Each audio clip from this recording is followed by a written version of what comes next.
Hello, everybody, and welcome to the live Cybersecurity Awareness Forum. This is our 17th session, and today we have a special session on measuring and changing security culture, and we have a special panelist, Mr. Kai Roer, all the way from, I think it's Oslo, Norway. Is that right, Kai? Almost. I think today I am in Stockholm, Sweden, which you're in is, Stockholm. Last time I talked to you, it's you a were in little bit Oslo. Who knows? Yeah. it's at least it was a short trip this time.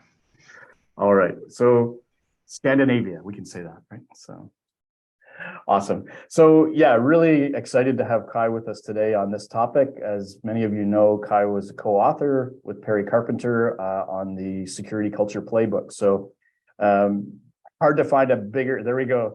Hard to find a more suitable panelist on this topic. So really happy you could join us, Kai, and excited to talk to you. We're already getting quite a few attendees joining, so let's get this started. I'll start by talking a little bit about how this setup runs, and then we'll jump into things. So we do this Security Awareness Forum every 2 weeks. We pick a topic. We have some panelists that are passionate about security awareness, and they're in different parts of the security industry. But everybody really gets a lot of value out of these sessions because we tend to go with a full hour and have lots of things to talk about. Even though we usually only have 3 questions, there's a lot of discussion. But we have a few things that we do. We'll start with a little poll just to get some data to get the juices flowing. And we'll have the panelists introduce themselves. And we'll go into some of the different open-ended questions for discussion that should take us the full time. Now, before we get started, one thing I would like to do, because we've got a lot of people joining today, as usual, I'd love if you could type in the chat where you're coming from today. And it gives us a really good feel for how far we're reaching globally. We already have Scandinavia represented, and quite often we have others from Europe and Australia and around the world. So we have Petawawa, Atlanta, North Carolina, Toronto, London, Ontario, more in Toronto, Scottsdale, Arizona. Thanks for that, Tamara. And let's see, wow, Chicago. We can go on for forever. This is really good. So thanks very much, everybody, for joining us from wherever you are. I'm going to ask people now to take a little bit of a poll, and while you're doing that, we'll go into the panel and have people start introducing themselves. So, where is my poll option? I don't see it. Oh, there it is. We will start with a security culture poll. Just 3 questions. We're going to ask: has your organization ever done a security culture measurement or change project? Yes or no, or I don't know. Who should be used to conduct security culture projects or culture projects? And that would be internal or external, or maybe you don't know. And what should be the justification for a dedicated security culture function in the organization? And we have multiple options here you can choose from: lowered risks or costs, improved compliance, improved quality, employee retention, and organizational reputation. So I'm going to leave that poll up for a little while, and then we'll turn to the panel. And I will start with Ryan and Tyler, and then we'll finish off with Kai, and he can tell us a bit more about himself, but for those who don't know him. Ryan and Tyler have been in the panel before, so we'll let you guys just touch on things and kick it off, Tyler. Hi, my name is Tyler Sweaney. I'm a cybersecurity specialist and account manager at a managed service provider here in Bakersfield, California. It's nice to see we got a lot of my fellow American citizens today. Seems like we're representing. Happy to be with you guys today, and very nice to meet you. Kai, correctly. I want to make sure I'm pronouncing that. Our new guest. I'm excited, and I think we'll have some cool things to talk about today. Awesome. Thanks a lot, Tyler. Yeah, you're not outnumbered by the Canadians today, so. Ryan. Yeah, good afternoon, everyone, or morning or evening, since we are such an international group today. It's great to see all of you out here. I'm Ryan Healey-Ogden. I'm the Director of Business Development here at ClickArmor, and I'm more than pleased to be here and to be alongside Kai and Tyler as always. And thank you, Scott, for having me. Excellent. So let's turn to Kai for a few minutes. And Kai, maybe you could give people a little bit of background on yourself. You can go far back if you like. We'll give you some freedom to roam here. Thank you very much, Scott. Nice meeting you, Ryan and Tyler, and it's a great pleasure being here. The easiest way is just to show up that thing there. It says everything about me, why you should be buying the book and everything like that. Well, jokes aside, I'm an InfoSec professional for more or less throughout my whole career. Done some technical stuff, done leadership management stuff, communication a lot. And then roughly 15 years ago, I was like, okay, there is one big elephant missing from this room, and that is the people perspective, human factors, security culture, if you like. And then, as you know, Scott, that's when I decided to dedicate my time and, gamble my career, I guess you could say, on the topic of security culture. Many years later, I have published the Security Culture Framework, which has also saw a lot of uptake around the world. A few years later, I created Culture, a special company figuring out how to measure security culture, a company I later sold to KnowBe4. So if you are looking to measure security culture, talk to them, not to me. And now I have gathered that amazing team of some of the most research-based and experience-based people in Europe on security culture, human factors, and those things. So basically now I'm running a new company, just like yourself. Awesome. Well, thanks very much for that. And feel free to jump in at any time. We always have people commenting and asking questions in the chat. So feel free, folks, to do that. And let me know if I'm missing anything. I'm going to ask the panelists to keep an eye on the chat because sometimes as I'm driving this thing, I lose track. So I'll appreciate any insights and direction from the panel as well. So we've got our poll and let's just finish it off here and we will share the results. So in question 1, if you folks can see this, has your organization ever done a culture measurement or change project? 8 out of 16 say yes, 6 out of 16 say no, and a couple don't really know. So that's interesting. Who should be used to conduct culture change projects? Internal resources, 7 out of 16, external consultants, 5 out of 16, and 4 out of 16 say they don't know. And then number 3 is what should be the justification for a dedicated security culture function in an organization? And 14 out of 16 included lowered risks or costs. The second ranked one is organizational reputation, 11 out of 16. Improved compliance, 9 out of 16.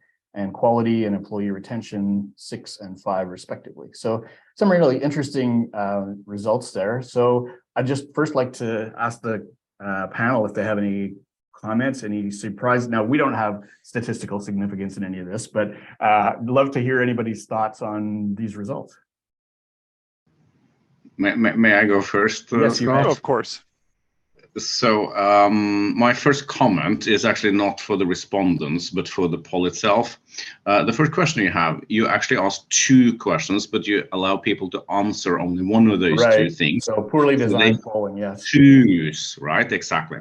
And that's one of the issues being a security culture measurement expert. You focus on those things. But to your defense, I will say that it's very, very difficult to craft questions that measure what you want to measure.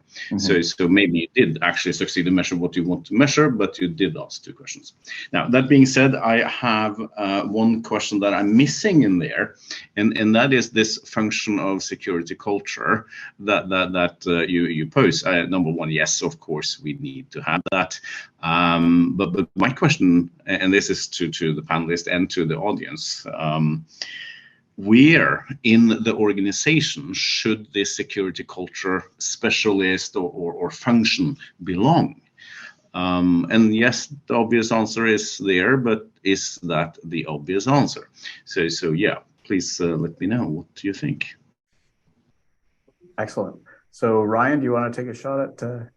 Yeah, I think my biggest surprise always is just when employees don't know if they're, what the security culture is and if it's being tested and interacted with, right? That's my, again, red flag anytime we poll people and they say, I just don't know. That leads me to, the side of, well, we have a long way to go in educating educating organizations that, that security culture is important. And it is no different than the culture of, employees inclusivity or, all these different things that we put such a focus on. But then when it comes to security, it's all of a sudden kind of a scary topic to touch on. Good point. To add on to your point, Ryan, that's exactly what I was thinking. It's kind of right in the name, right? Security culture, right? So if you're not aware of it, it's whatever culture is there is whatever you have at home, whatever your internal security posture is. And to me, that's I always see this as something that needs to be modeled from the top down. If leadership thinks it's important, the employees will know it's important, and I think they'll be aware that it's even there, even if it's not being done the best way possible. They'll be testing for metrics. Oh, we have a question in the chat. How do you define culture? Yeah, I think Kai can probably do that because I know it says it in the book. I'll hand the open question off to Scott. Yeah, so how do you define security culture? It's in the book. Yeah, back when I created the security culture framework, that was one of the first questions we needed to tackle. And we looked to social science and specifically sociology, where culture is defined as the ideas and the customs and the social behaviors of a group. Then what we did then was just to take that definition of culture and add security. In the beginning, we used the definition of security as well, which is long and hardy. So to now we use it shorter. So basically, security culture is the ideas, the customs, and social behavior of a group of people, and that means either the whole organization or a part of the organization that influence that group's security. Yeah, it's interesting. One thing I remember from the book as well is you had done a poll of what people thought security culture was. And I think the most common response was that security is embedded throughout the organization. Is that correct? Yes. Just a comment to Russell. Yes, you're right. Ideas, customs, and social behaviors. And I always emphasize social behaviors in that thing because it's people together. But yeah, we did the survey. I'm not entirely sure how much I can talk about it, but at least we did check. This was in 2020, I think, asking about people's perception of security culture, and people in this context are security leaders around the world. And to Ryan's and Tyler's point, now people are using the term. I say now because when I started out back in 2010 or 8 or whatever it was, I were one of very, very few people, maybe a handful of people worldwide using the term security culture. There were a few academics, Adele de Vega, for example, out of South Africa, and a couple of other Norwegian people. But besides that, it was awareness or just security or IT security. Not much of a back then. Before cyber even. Yeah, exactly. It was, or someone was dreamt of cyberpunk, but that was yeah. So in 2020, then when we did this, I think it was like 98% of these people were like, yeah, I know what security culture is, and to me that was like, oh, wow, that's awesome. That means people has been listening and the industry has actually started to change. And that is really important for us to keep in mind. Sometimes it feels like things takes a lot of time to change or improve. But if we look at the trends instead of just the change since last quarter, then you can actually pick up on these changes and see that it does help. The challenge was, of course, that asking the same people, how do you define security culture? We came up with almost as many answers as the respondents, which also sort of makes sense because, yes, more people are talking about security culture, and Tyler and Ryan are like, yeah, well, if you don't talk about it, what can you do about it? Or how do you even know that you have it? Which you should do. I totally agree.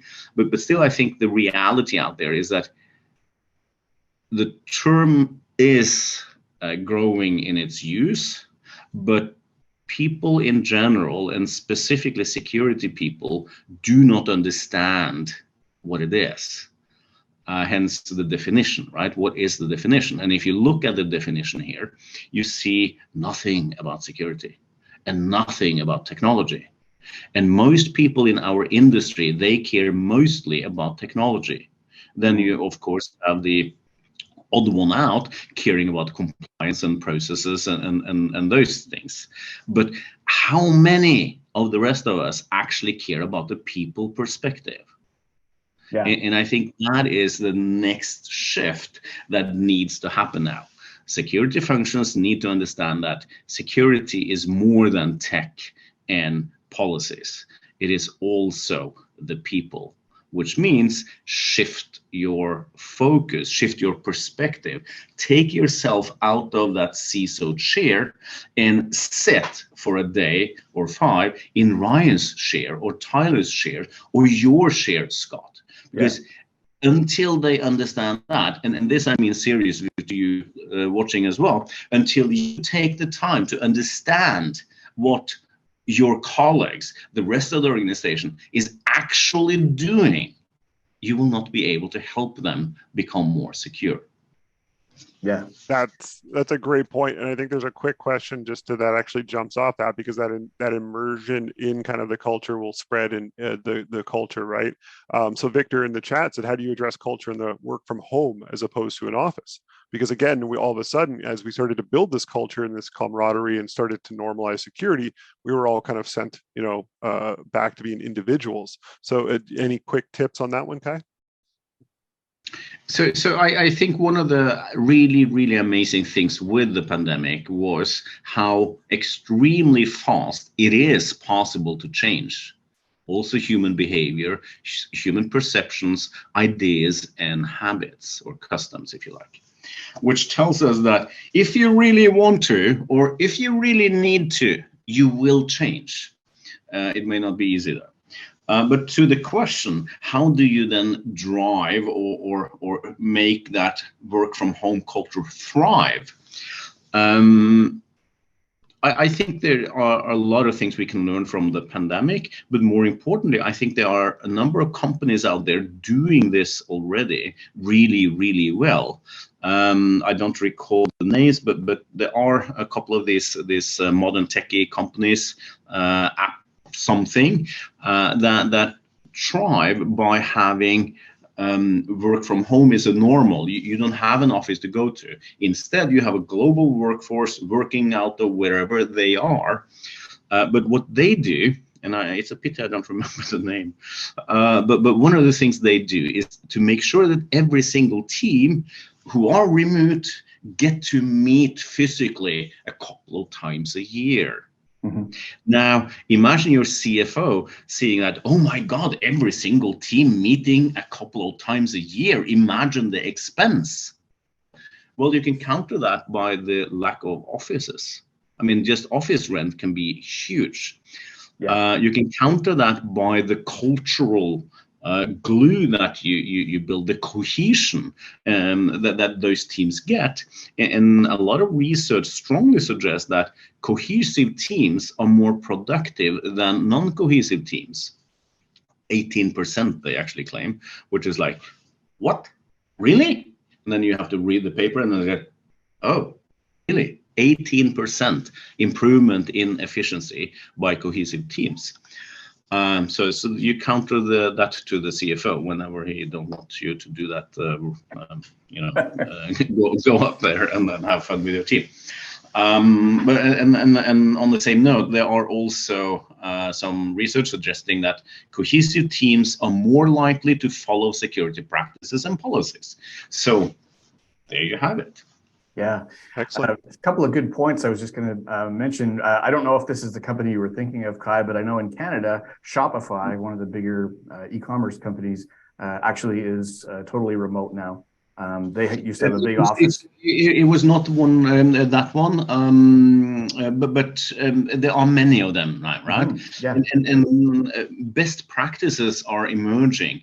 Success stories are emerging. What you have on your screen here, executive support, that is of course key, because if your CEO or the CFO or the board are stuck in the so that must have been 2020, right, or 2019 or something. If they're stuck in the past and don't realize that people want to do the best they can within the frame they have, then they won't succeed.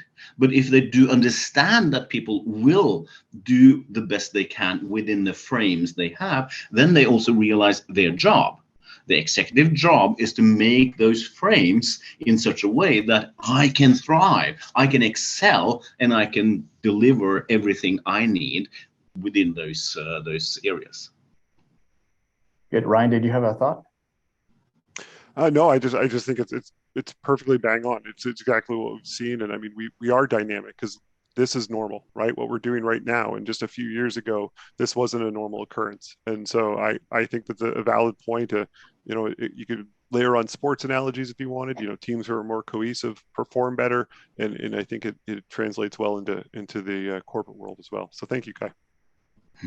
I have one warning though, and that is the mental side of health, right? So burnout of CISOs is a specific topic, but that's not the one I wanted to raise now. Working from home can be extremely stressful, not only because of the family situation, but also because we as humans are inherently social. Even the introverts are, yes. Which means that if you do not get to meet your colleagues, you need to put in place some other structure, some other tools, methods, ways to be able to feel that cohesion, to be part of something bigger than yourself. Mm-hmm. Actually, I know of one company that's currently doing, they have a coffee room virtually. And so basically, or, if you're in the middle of the workday, you can go pop into that room to see who's in there, just like you would in a normal office, and be able to, it's like just a breakout room. You can catch up with colleagues, you can talk about the weather or sports, and it just gives you that cohesiveness without having to worry about work. Because it's a very valid point. The only time we typically see each other is in kind of a work session. We have 1 hour, we have to get it done. No time for small talk. Sorry, the next meeting's starting, and off we go. So yeah, I feel you on that one, because I will go an entire 13-hour day and be like, I haven't spoken to anyone outside of work, right? And it's like, now what do I do? Yeah. Well, you should get a break, because 13-hour days are not really healthy either. I've scaled those back. I learned my lesson. Yeah, I'll have a chat with your boss, I think. Not his fault, all mine. I see Victor responded to his question about work from home with, in their company, they require a daily virtual meeting for all teammates, regardless of where they are located. I see great success with those ways. Depending on the size of the organization, you may want to emphasize or make the teams or the regions interact more. But you basically have to pick and choose and try different things, but be flexible. Try to figure out what works best for you guys. Yeah, every organization is different. And the reason I put this slide up here is really just some thoughts around, what I imagine needs to go into creating a culture, or a culture, organization, or a function. As we talked about, you do have to have executive support. You may use internal consultants or internal staff or external consultants. You have to have frameworks. You want to measure and track and look at maybe doing remediation or interventions. And then you have to communicate results, right? A report to people and say, how are we doing? Those are things I imagine we want to put in place as we try to change the culture. So before we go any further into our sort of guided questions, anybody have any thoughts on this laundry list of things?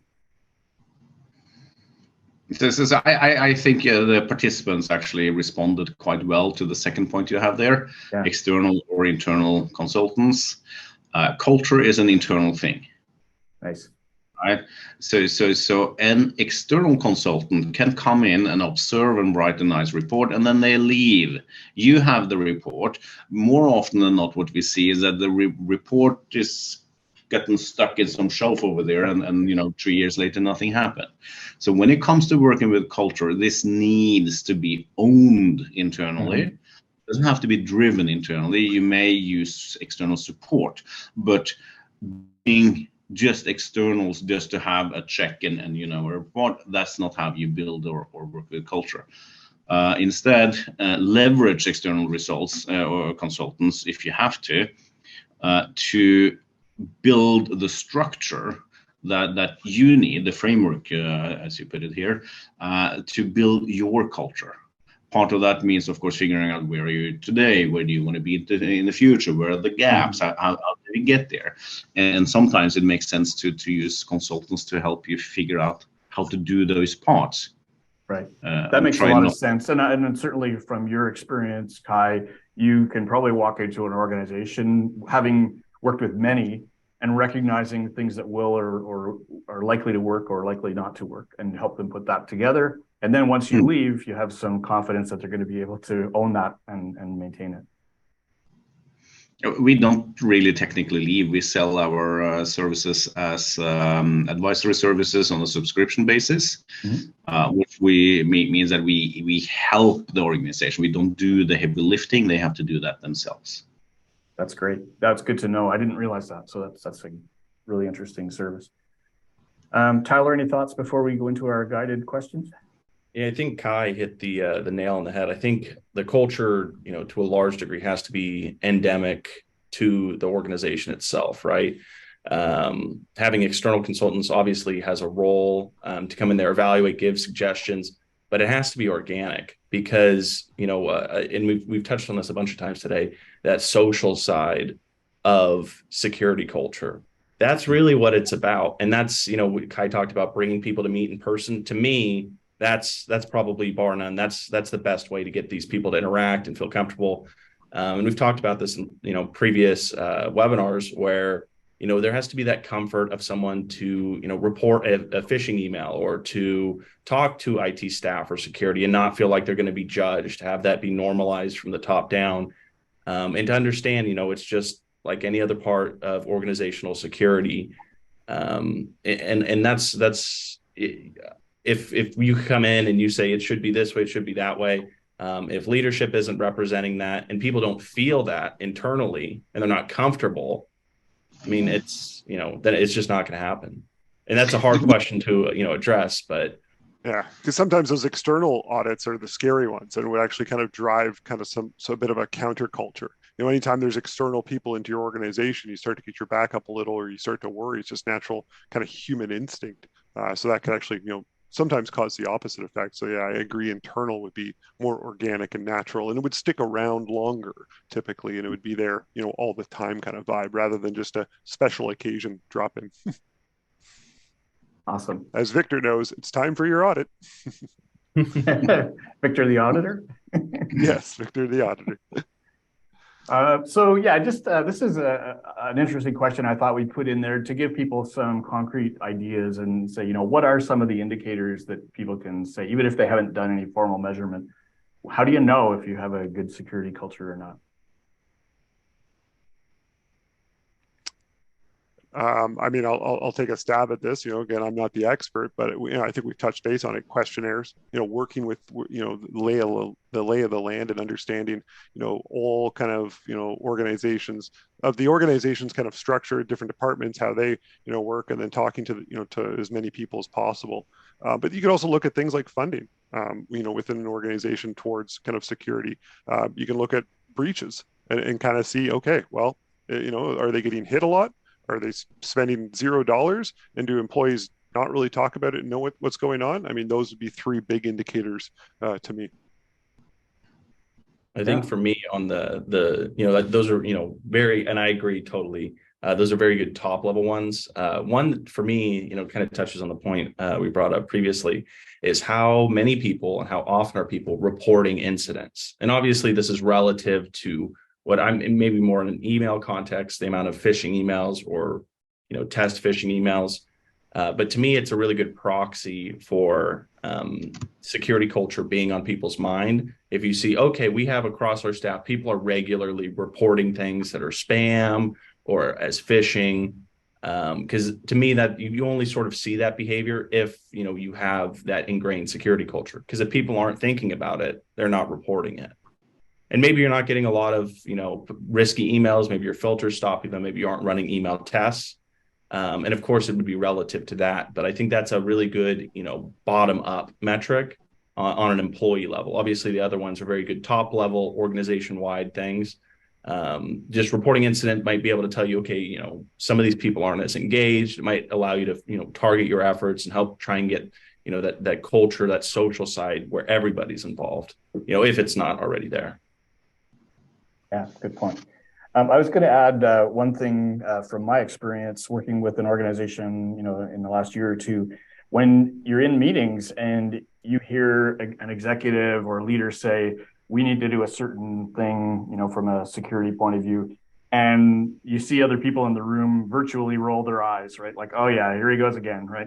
And you see a really a discontinuity or incongruence between what the people think and what the executives or leaders think. And when that becomes visible, I think there has to be, an awareness or a recognition, right, that you need to do something. So I for many years, I answered this kind of question with a counter question. What do people talk about in your organization? Right. So basically, there are two questions you can ask yourself. Do people talk about security over that coffee machine or coffee room or book room or those things, right? Because if they do, that's much better than if they don't. If they don't even know about security, right? They don't see it, they don't feel that it's not part of their life. But if they do talk about security, there is a follow-up question. What do they say, or how do they talk about security? Is it what Scott just said? Oh no, not that guy again, or oh no, not that training again, or oh no, not that assessment again, or oh my God, not this or that, or whatever it is. That is culture.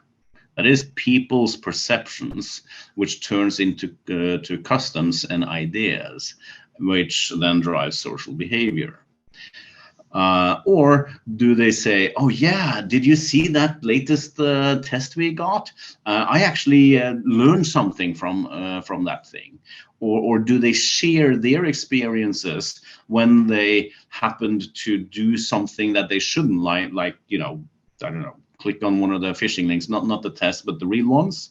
Hopefully they don't see many of those if they use right technology. But they did that, and they realized, oh my God, I clicked on it. And you know what I did? I reached out to the security team right away, and they were very helpful. And I believe we stopped an attack like that. Because that's the kind of conversations you want people to talk about security at that break room. Yeah, for sure. Excellent.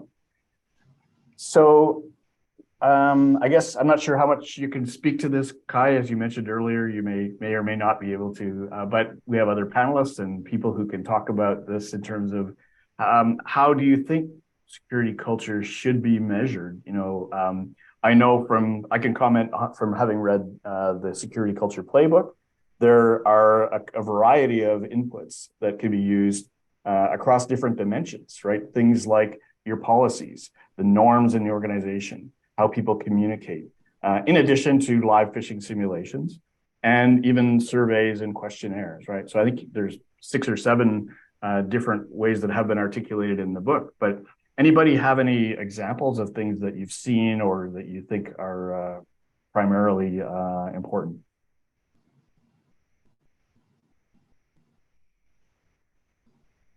I mean, I'll go again. I think, I think the questionnaires, to Kai's point, I'm a people person, a people first person. I think we need to train our people, talk to our people, educate people, and give them the skills to make the decisions. Tyler had a good point about, kind of breach reports and stuff, and that would be fantastic. But if we don't start with the people and understand, do they even know that they need to report things? Do they know what's right and wrong? Do they understand that it's okay to speak about, maybe a mistake they made in a security situation or something that they saw another employee do? They need to, bring it up. We're not here to blame and point fingers, but we're all here to learn as a team. So I think I would go straight to, how do we measure it? We interview and talk to as many people in an organization as possible to fully understand their functions, their day-to-day, their beliefs, and how, just what they think about it, and kind of then build a baseline from there. Then you can start to look at stats and numbers and figures and dollars spent and all those things, and you can actually then understand, well, they do make sense. It doesn't matter if we spend $100 million in security for the organization. If no one knows what's going on and why we're spending it, what we're doing, there is no culture. So that would be mine. I think the surveys and assessments, I think that's something that should be continual, throughout. That's getting your boots on the ground, your employee level insight. And there might even be, there's some pros and cons to anonymizing that. People tend to be a little more comfortable, being honest when they know it's not going to come back on them. And, they might be able to say, I actually am not engaged with this. I don't really care. Because of course we'd rather know that, and be able to work from there than have people say what, they think we want to hear. And I don't think a lot of people would say that, if it could directly come back on them, because obviously there are some negative connotations there. I talked about incident reporting. I mean, that's something that's always a good thing that can be tracked, on a shorter term basis and then year over year. And then we have, right, the training programs. You talked about KnowBe4. Of course, we have ClickArmor. And that gives you really great insight, and a platform to measure those things, phishing simulations. And then that, to really get down on the culture, I think you just have to look at it from a lot of different angles. There's the top level, looking at the metrics across the board. And then I think you go back again to assessments and, surveys. I think anonymous is probably best to get that honest insight. Because if you're pouring all this money into it, you have all these good metrics, and then you're like, oh, people still don't care. If they don't care, then, your money's not being spent wisely, something's not happening right. Because really, if people care, you're going to see improvement. Because I think everybody's capable of it. My goal would be to normalize it to the point where everyone would want to put their name on it. When you send out a survey to the office of what's the next, food we need in the food court.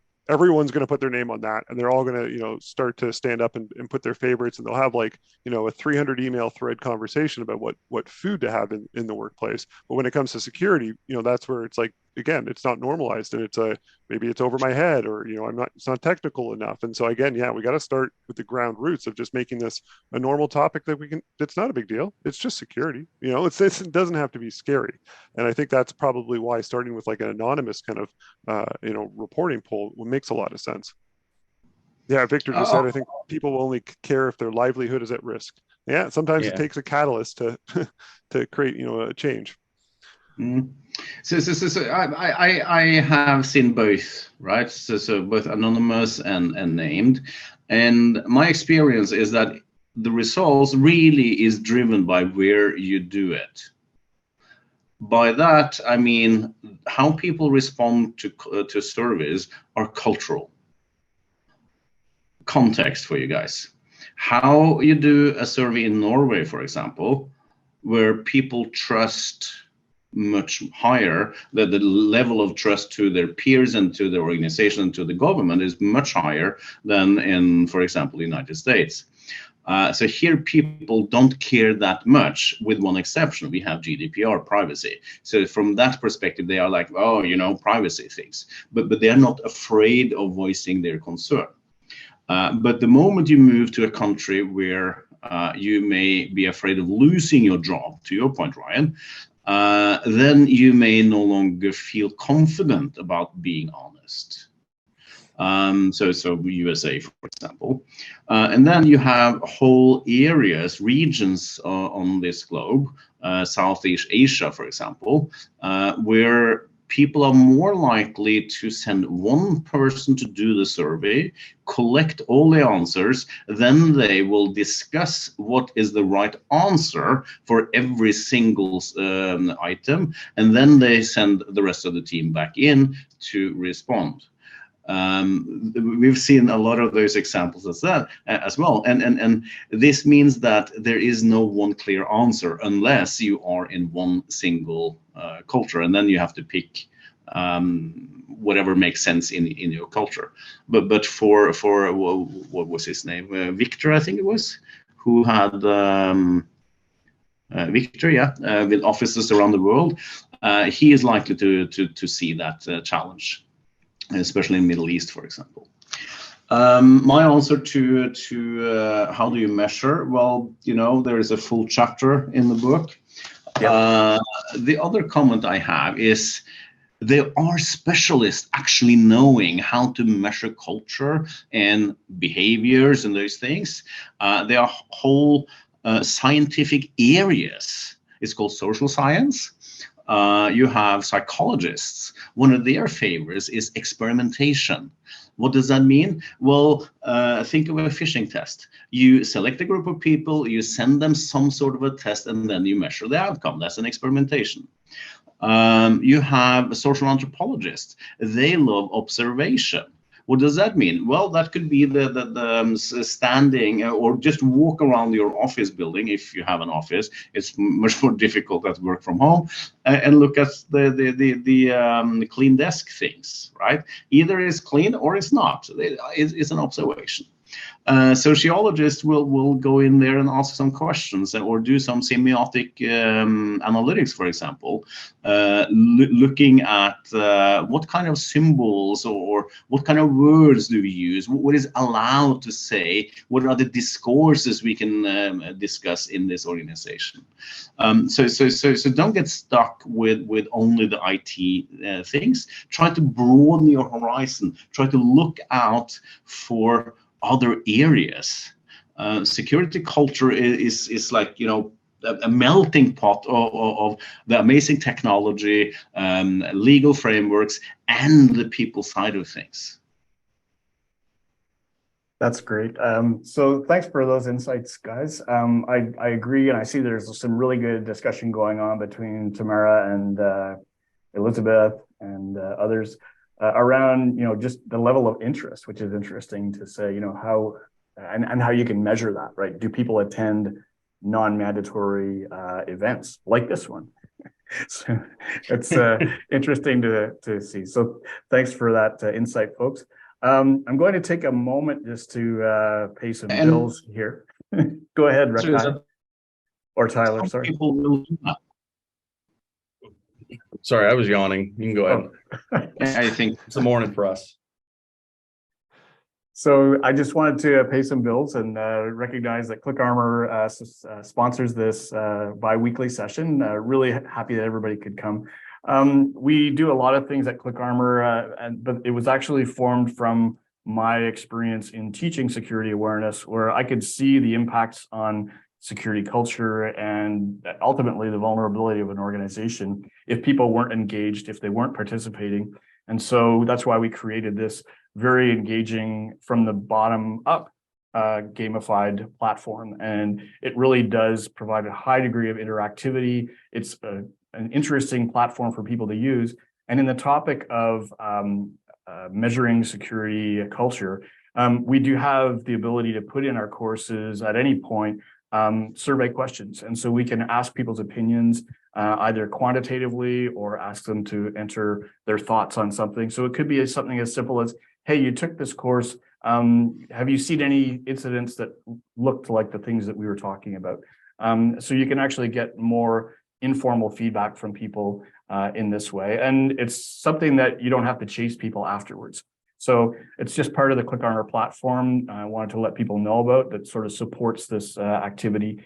And we also do provide some services around how you could integrate this, by using our professional services. to work on developing deployment plans and gap assessments, things like that, from within the platform. So thanks everybody for withstanding this particular part of the session, and we'll move on to talk about what are the most important actions that can be taken to improve security culture. We've talked about the indicators and what makes good security culture or bad security culture. What kinds of interventions could actually be taken? I can jump in here again. I mean, Sure. Shameless plug, but I think training and awareness is obviously a number one. I think cross collaboration between multiple organizations, kind of departments, I think would be important. So all kind of important stakeholders are involved, and just open discussions. Again, I think if we're going to focus on people, let's normalize this and let's talk about this like we would any other topic, so people aren't intimidated, afraid, or they're not going to make bad decisions out of fear. And so I think that would be kind of my quick three. Nice. Kai? So I believe that the ultimate goal when it comes to security culture for any organization should be to build resilience. Resilience means that your organization survives whatever hits it, which means that your people, to Ryan's point, need to be able to trust that when they report something, they don't get fired. They need to know what happens that day. They can't get hold of their email system because, some ransomware or some DDoS attack or whatever. And that is perfectly fine because we have phone numbers, and they need to understand that it's business first, and the job of security is to make sure that there is business to have tomorrow, not only today. And then actions on that, whatever you need to do. Trainings, I'm more a believer of education than actual trainings. I'm not, as you know, Scott, a believer in awareness, but that's a different discussion. I am, however, a believer in education that is targeted to the audience. So making sure that when this is actually leaning back to what I said earlier about take an hour or walk a day in their shoes, figure out what their job is, and then you can help them figure out what part of security they need to know about, and then train them on that. They probably don't need everything, especially not every single time. But yeah, and then as been repeatedly said here by both Ryan, yourself, and Tyler, I believe, you need the management on board. If the management is not there, it basically means they are actively sabotaging your job. So if they are not on board, that's where you need to start. Don't burn your energy anywhere else. Really good point. Go ahead, Tyler. You took your last point was what I was about to start with. I was going to say, if there was one thing you could change, if you had no security budget, the one that's totally free. This is what people forget. It's leadership, it's management, board, executives. You don't have to spend any money. You should, but that culture comes from the top down. And if you're afraid you're going to get fired, should I report this? Oh, I think I made a mistake. That's the litmus test right there, right? That's a bad sign. That's a bad sign. That's hard to measure, but that's the most powerful indicator you can get, at least outside of maybe a breach. And of course, if you have that, let's assume you have that top-down leadership. That's where tools, education, and I think tailored education, kind of as Kai was talking to, you have to meet people where they're at. Your IT staff, some of your more maybe younger or more technical staff, they may need a different approach versus someone that doesn't have these basic understandings. You might have to start from the ground up, and that's fine. That's it's not saying anything negative about any person. It's like any other sort of security training. I know I think we got Fleetus in the chat. He's brought up before fire alarms, right, and doing fire drills. It has to be treated like that, where if someone doesn't know where to go in a fire drill because they haven't practiced, you're not going to fire them or reprimand them. It's like, okay, this is a safety thing for the whole organization. We're going to show you how to do it right. because what's important is, doing it right. It's not, all these little metrics. We're not going to fail you and fire you. So yeah, and none of it goes without the leadership. And I think at least I'm surprised how often it's just a box to tick for compliance, or more so now with like ransomware insurance. Oh, we're doing security awareness. We have our one, week, or one, God forbid, one like set, webinar, whatever, 1 hour a year. And to me, that's just it. I'm very surprised, and I think we'll see more of this carrot and stick approach. I prefer more carrot, right? Coming from the positive incentives, coming from leadership. But I think what's really kicked this into gear, and you see this a lot, post boom, post breach, is once something happens, all of a sudden it's, then there's the stick. And I really hope that doesn't have to happen, but that's kind of the way things are trending. Yeah, really good points, guys. I guess the only thing I would add is, in case you picked up, Kai had a view about awareness. We're not actually that far apart. I think it comes down for me to the definitions. And, we call what we do awareness a lot of times because that's what people are looking for. But I agree totally that it's a lot more than awareness. We've done a session before on the different types of awareness. And I think there's generally two levels. One is anybody aware of why this is important? Or, why is it, something that I need to know or know how to do, as versus knowing how to do it. And that's, I think, the education part. And the expectation is you want to have some benefit coming out of the awareness, not just, hey, we did the training and we're done. So we could talk a lot more about that maybe in another session, but I think Kai and I are actually not that far apart. It really comes down to the definitions. So as we wrap up, as usual, it's gone almost the whole hour, so I appreciate all the input from everybody. I would like people to type in the chat, what was your most valuable takeaway from today's session? Was it about measurements? Was it symptoms, things that people notice, the executive support discussion, or any other tips for planning and things like that? So if you can just write down what you got the most out of, what one thing do you think you could take away from this and do something in the short term? Tips for planning change management and buy-in. That's cool. So with that, I'm going to, the measurement techniques too. I'm going to just let people know we have scheduled the next session already. It's coming up on May 3rd, Wednesday at 1 p.m. Eastern Daylight Time. I will be away that day, but Ryan is going to be our lovely host, talking about insider threats and abuse of privileges. So really hope everybody can make it back to join us next time as well. Kai, you're welcome to join us again if you're available and are inclined to be with us. That'd be awesome. But we had a great turnout today. I really appreciate it, everybody. And I will look forward to seeing you in, I don't know, maybe 4 weeks or so, but hopefully you'll be back in 2. Thanks, everybody. Yeah, thank you, Scott. Thank you, Kai. It was a pleasure to have you on the panel, and I look forward to seeing all of you in 2 weeks.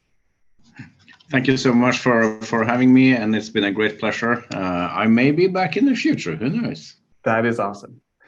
I'll take the maybe.